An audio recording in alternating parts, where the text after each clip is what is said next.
girls, you've got to shape up. Barbara, do I have to remind you again that you're singing at the Lucky Lady Saloon, not some opera house in Italy? Well, I'm sorry, Jessica, but it's hard for me to unlearn all my years of vocal training. Well, you'd better sing like a real person so long as you're working for me.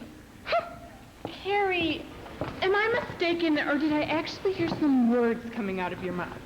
Just a couple. Then that's too many. You couldn't carry a tune in a feed sack. Remember, move your mouth while the rest of us sing. But I don't want to hear a peep out of you. Understand? Yes, ma'am. Now, Eileen. I know. I still have the blockage in my inner ear, and I can't stand up straight. I'll get better. You'll see.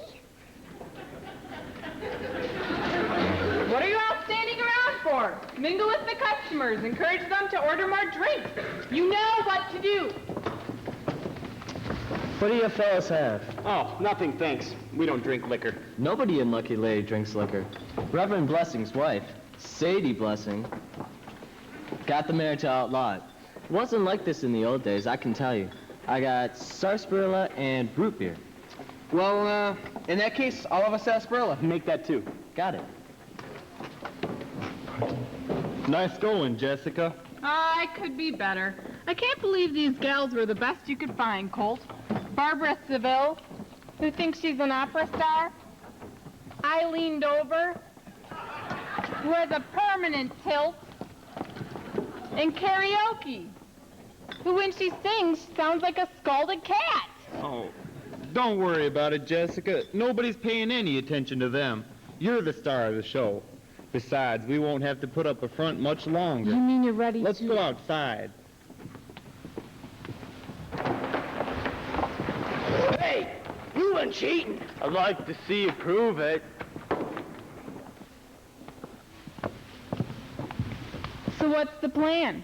I finally located a gang of bank robbers, the Rob Banks gang, and made a deal. They're on their way up from Mexico, where they've been lying low since their last job. Sounds good so far. Well, they've agreed to go down the abandoned mine shaft that I discovered that ends right under the saloon. They'll blast the passage under the salon next door and end up under the bank. Then, on a Saturday night, after we've closed up the saloon, that's when they'll blow open the bank vault from the bottom. We'll have all the gold and silver cleaned out by the time Bill Holder opens the bank the next Monday. By we, I assume you mean you and I. Naturally. Of course, I don't intend to split the take with a bunch of thugs. In fact, another unexpected explosion is going to collapse the tunnel with them inside. That's a great plan. We'll be rich, Colt. I just wish my dad was alive to see it. Oh, Jesse James would have been proud of his little girl. It's Wednesday. Will we be able to pull off the heist this weekend? Unfortunately, no. We'll have to do it sometime when the salon is totally vacant. It is empty. Well, not for long. I just talked to Will Reeder, the lawyer who's in charge of Ivor Fortune's estate, about buying the salon. He said that she left it to an heir who's due in town today. But he said he wouldn't tell me who it is. What are you going to do? I told him I'd like to buy the salon so I could break down the wall between us and expand the saloon. Good excuse. Oh, I'll get that new owner to sell me the property, or else. We better get back inside.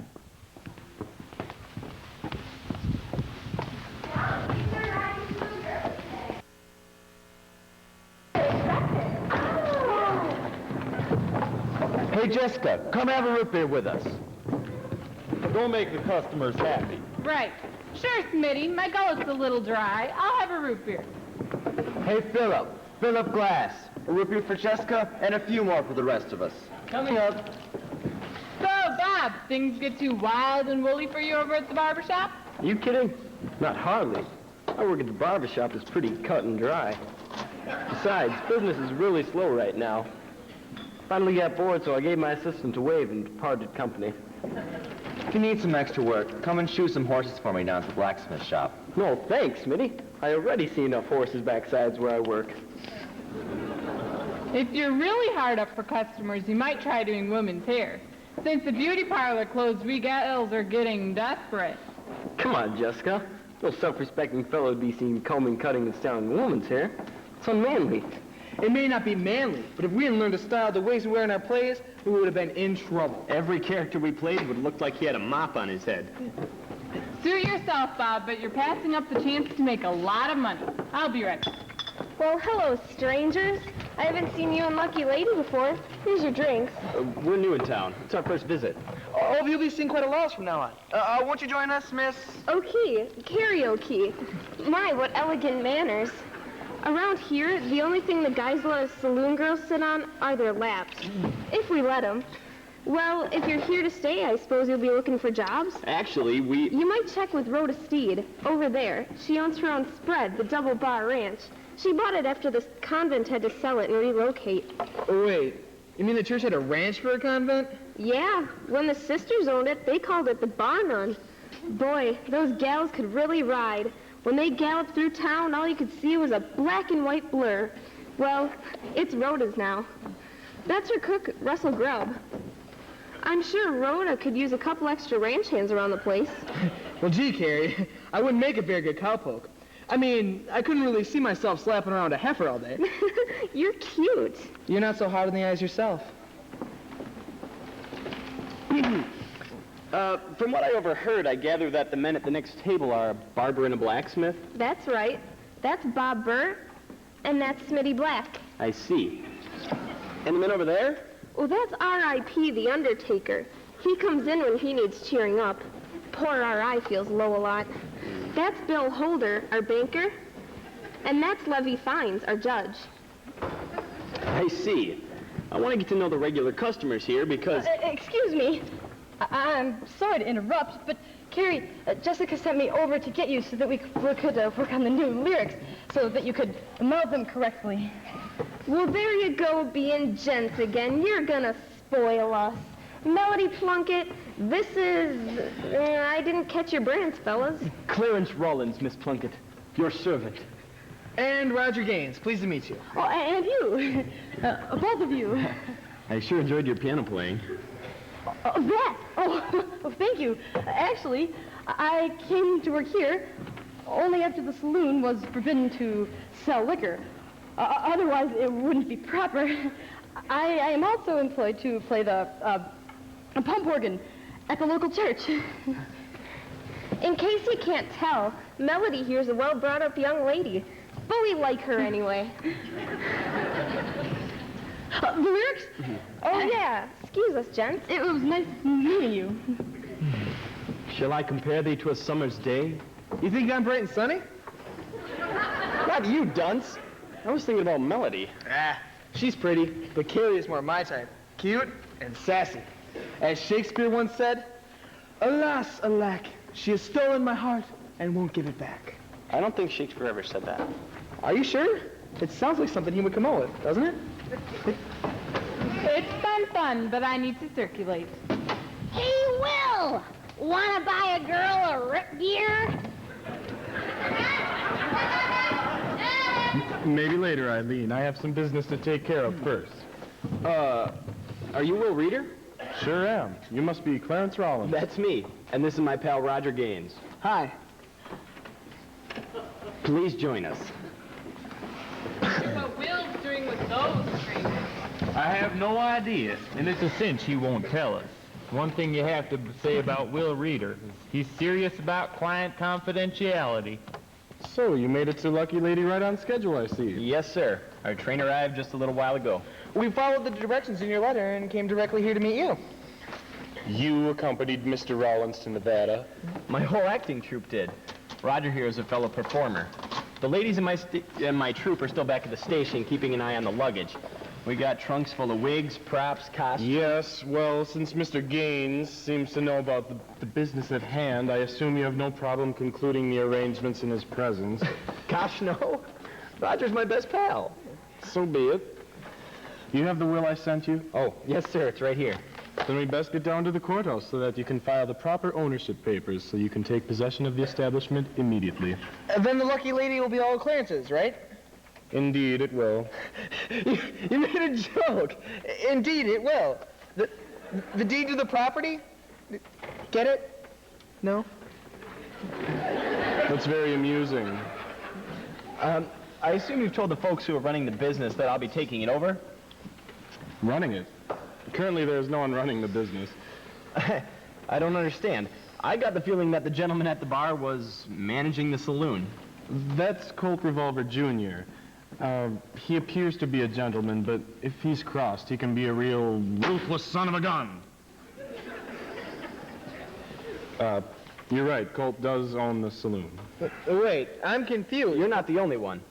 See, great-great-aunt Iva wrote me that she was leaving me the Lucky Lady Saloon. Salon. What? I know it's difficult to read her handwriting, but what Miss Fortune wrote was the Lucky Lady Salon. Before she passed on, Miss Fortune owned and operated a beauty salon for many years. It's right on the other side of that wall. I asked you here today so that we could just step around the corner before I bring you to the courthouse. Oh, gosh. Oh, golly. All this time, we thought... I must apologize. I should have referred to the salon specifically in the letter I enclosed with the will. I did make this part out right, didn't I? It says I can't sell the place for a year? That part is correct. The last time I spoke with your aunt, she told me that she wanted you to have at least a year to discover what a treasure she was bequeathing you. A treasure, huh? Some stinking old beauty parlor? I'm disappointed too, Roger, but great-great-aunt Iva didn't have to leave me anything. I'm just glad she remembered me at all. Well, now that I'm not going to be a bartender, looks like I better start looking for a job. We all need to. My troupe is pretty much broke. Well, that blacksmith guy said he needs somebody to shoot his horses. Maybe I'll apply there. Roger, you've never shoot a horse in your life. How hard can it be? You just run towards a horse and yell, shoot, horse, shoot. Sit down. We'll discuss it later. Roger's never been out west before. So I assumed. Though you did not receive the legacy you had expected, if it's any consolation, Miss Fortune did have her living quarters above the salon. It's a very large area with 2 bedrooms. Great. At least we'll have a roof over our heads. Well, if you'd like to see your inheritance? I would. Roger, now that we're done here and we know where we'll be staying tonight, would you mind going to the station to get the ladies? I'll be glad to. Maybe you could hire a cart to bring the luggage over. I'll check. This way, gentlemen.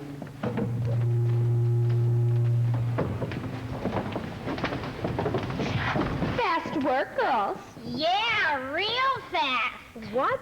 2 nice-looking young strangers show up. And you two managed to meet them before their bottoms hit their chairs. I had to talk to them. I was serving their drink. And Jessica sent me to get Carrie. Well, it's true. Although the one named Roger struck my fancy. Well, I'm surprised you didn't strike him right back. Well, his friend Clarence seemed especially nice. He liked you, too. Really? Oh, how could you tell? Well, his body might have stayed at the table, But his eyes followed you right back to the piano. Oh, you mean it? Mm-hmm.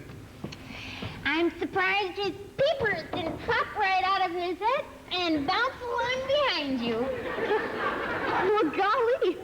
What about Roger? Did he watch me when I left? Oh, I think at least one eye passed your way a time or two. Well, then I guess my wiggle wasn't wasted. So, the two of you have new romantic prospects? I guess so. Melody, you're always a lady, but I'll have to watch my manners around Roger. He and Clarence are much more refined than the crowd you usually find in a saloon. Oh, well, I assume that includes Eileen and me. Shall we leave this pair of giddy girls while we go brush up on our etiquette, Ms. Dovar? By all means, Miss Seville, lead the way.